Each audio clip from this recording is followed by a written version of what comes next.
Quand on songe combien il est naturel et avantageux pour l'homme d'identifier sa langue et la réalité, on devine quel degré de sophistication il lui a fallu atteindre pour les dissocier et faire de chacune un objet d'étude.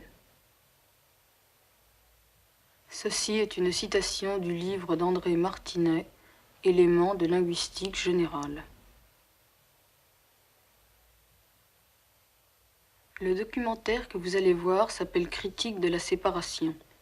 Il a été écrit et réalisé par Guy Debord. Les images sont d'André Mrugalski. Chantal Delattre a fait le montage.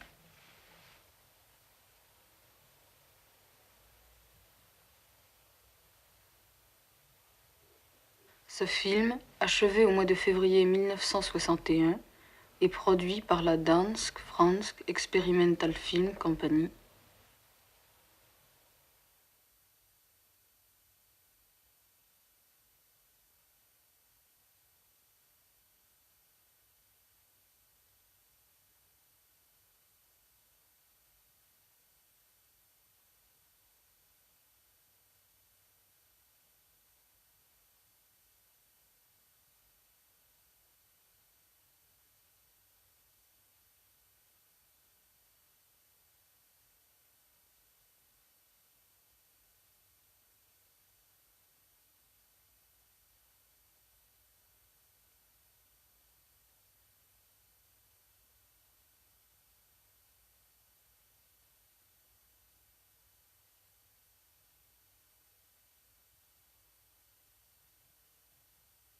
On ne sait que dire.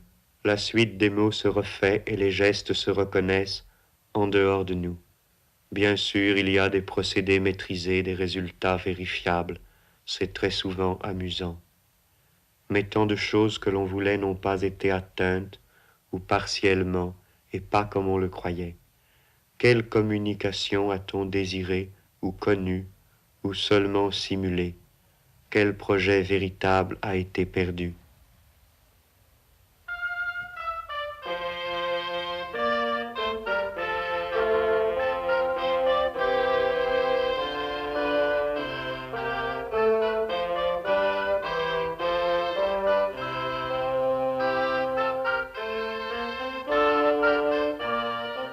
Le spectacle cinématographique a ses règles qui permettent d'aboutir à des produits satisfaisants. Cependant, la réalité dont il faut partir, c'est l'insatisfaction. La fonction du cinéma est de présenter une fausse cohérence isolée, dramatique ou documentaire, comme remplacement d'une communication et d'une activité absente. Pour démystifier le cinéma documentaire, il faut dissoudre ce que l'on appelle son sujet.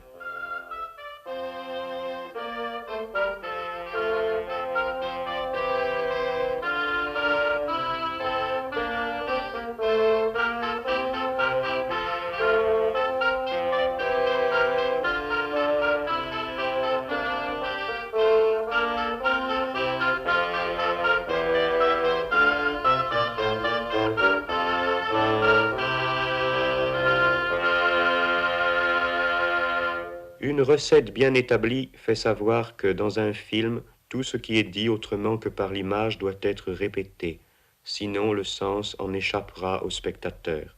C'est possible. Mais cette incompréhension est partout dans les rencontres quotidiennes. Il faudrait préciser, mais le temps manque et l'on n'est pas sûr d'avoir été compris. Avant d'avoir su faire ou dire ce qu'il fallait, on s'est déjà éloigné. On a traversé la rue, on est allé outre-mer, on ne peut se reprendre. Après tous les temps morts et les moments perdus, restent ces paysages de cartes postales traversés sans fin, cette distance organisée entre chacun et tous. L'enfance, mais c'est ici, nous n'en sommes jamais sortis. Notre époque accumule des pouvoirs et se rêve rationnel. Mais personne ne reconnaît comme sien de tels pouvoirs. Il n'y a nulle part d'accès à l'âge adulte, seulement la transformation possible, un jour, de cette longue inquiétude en sommeil mesuré. C'est parce que personne ne cesse d'être tenu en tutelle. La question n'est pas de constater que les gens vivent plus ou moins pauvrement, mais toujours d'une manière qui leur échappe. En même temps, c'est un monde où nous avons fait l'apprentissage du changement. Rien ne s'y arrête. Il apparaît sans cesse plus mobile. Et ceux qui le produisent, jour après jour, contre eux-mêmes, peuvent se l'approprier, je le sais bien.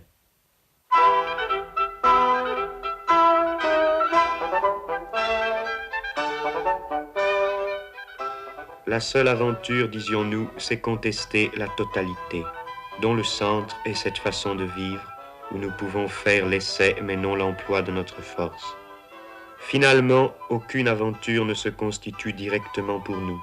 Elle participe d'abord, en tant qu'aventure, de l'ensemble des légendes transmises, par le cinéma ou autrement, de toute la pacotille spectaculaire de l'histoire.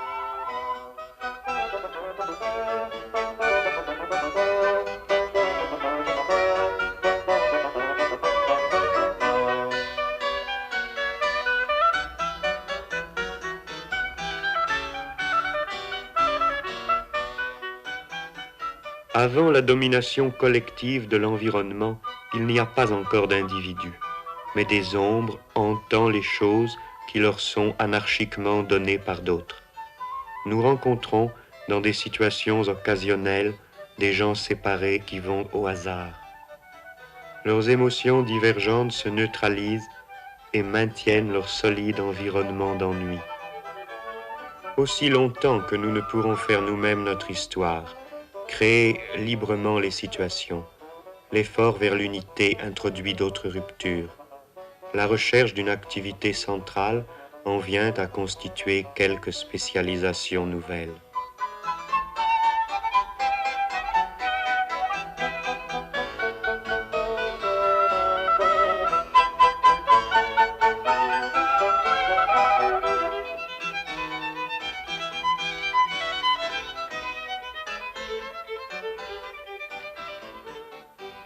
Et quelques rencontres seules furent comme des signaux venus d'une vie plus intense qui n'a pas été vraiment trouvée.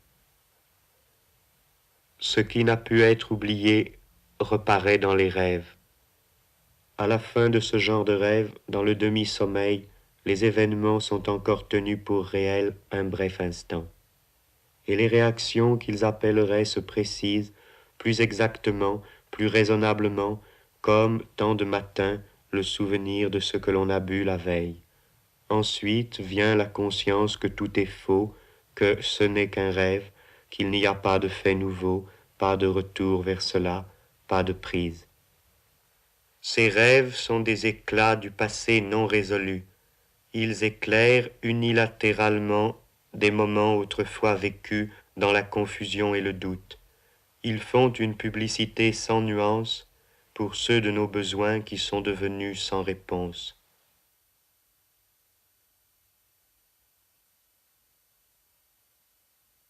Voici la lumière du jour et des perspectives qui, maintenant, ne signifient plus rien.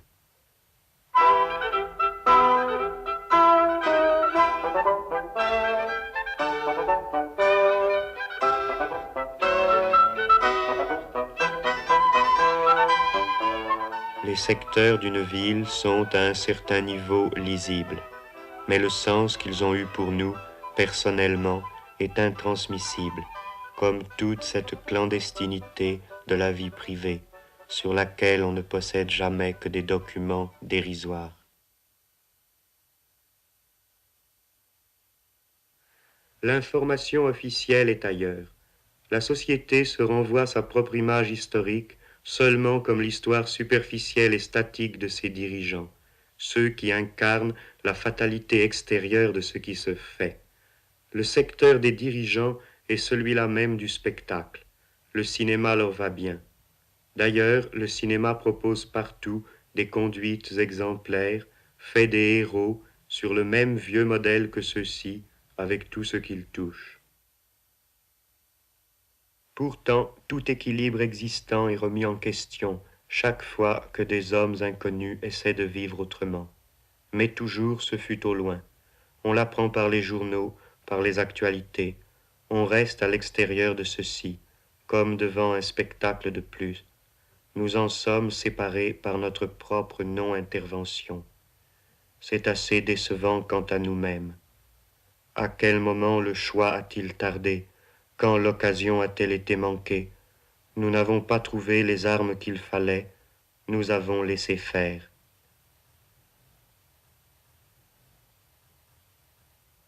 J'ai laissé faire le temps, j'ai laissé perdre ce qu'il fallait défendre.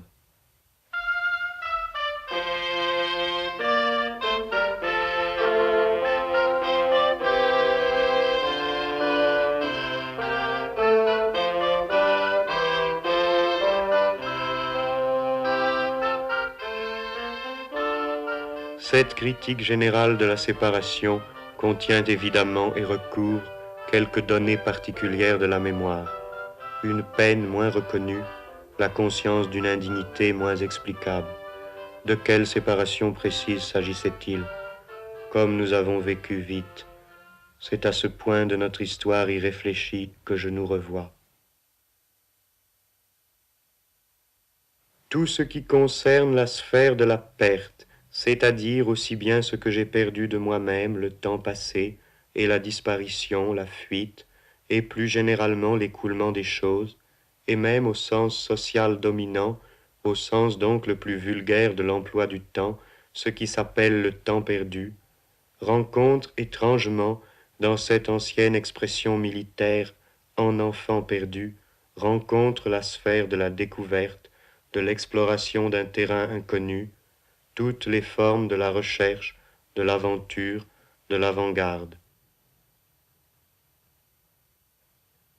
C'est à ce carrefour que nous nous sommes trouvés et perdus. Tout ceci, il faut en convenir, n'est pas clair. C'est un monologue d'ivrogne, tout à fait classique, avec ses allusions incompréhensibles et son débit fatigant, avec ses phrases vaines qui n'attendent pas de réponse et ses explications sentencieuses et ses silences.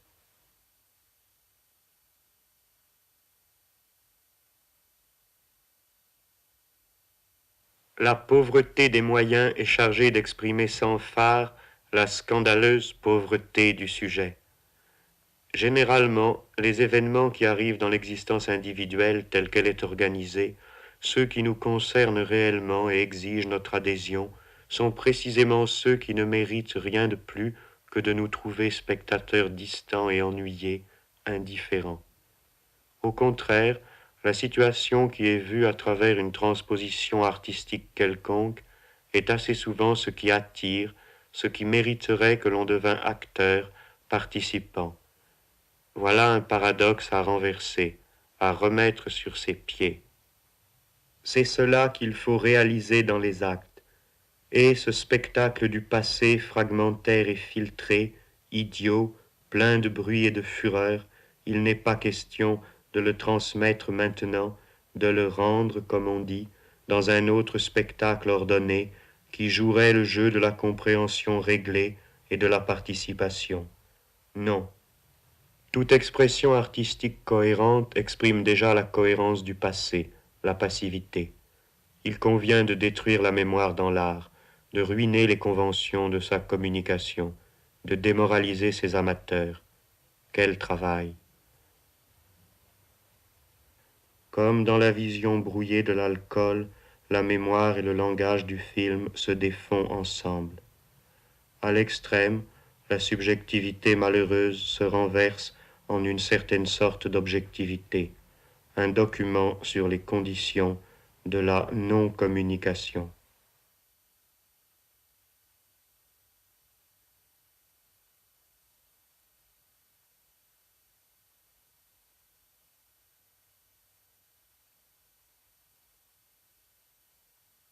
Par exemple, je ne parle pas d'elle, faux visage, faux rapport. Un personnage réel est séparé de qui l'interprète, ne serait-ce que par le temps passé entre l'événement et son évocation, par une distance qui grandira toujours, qui grandit en ce moment. Comme l'expression conservée reste elle-même en tout cas séparée de ceux qui l'entendent, abstraitement et sans pouvoir sur elle. Le spectacle, dans toute son étendue, c'est l'époque, dans laquelle une certaine jeunesse s'est reconnue, le décalage entre cette image et les résultats. Quel aspect, quel goût, quel refus et quel projet la définissaient alors, et puis comment elle s'est avancée dans la vie courante.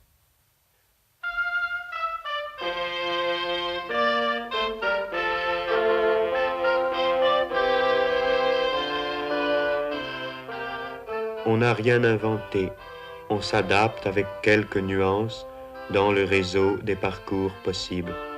On s'habitue, semble-t-il.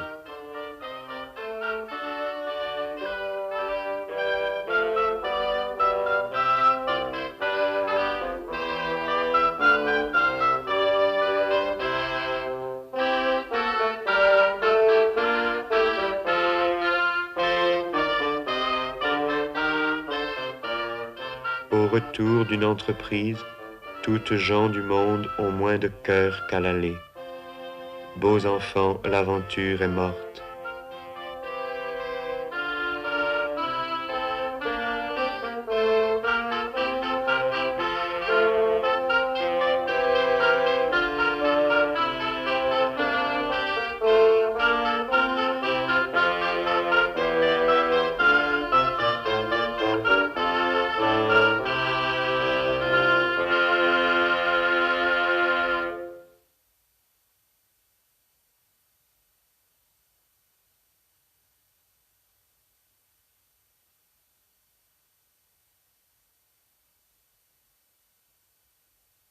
Qui résistera? Il faut aller plus loin que cette défaite partielle, bien sûr. Et comment faire?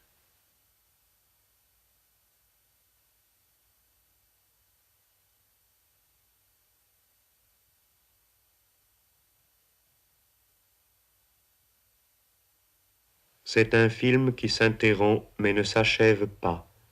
Toutes les conclusions sont encore à tirer, les calculs à refaire. Le problème continue d'être posé, son énoncé se complique, il faut recourir à d'autres moyens.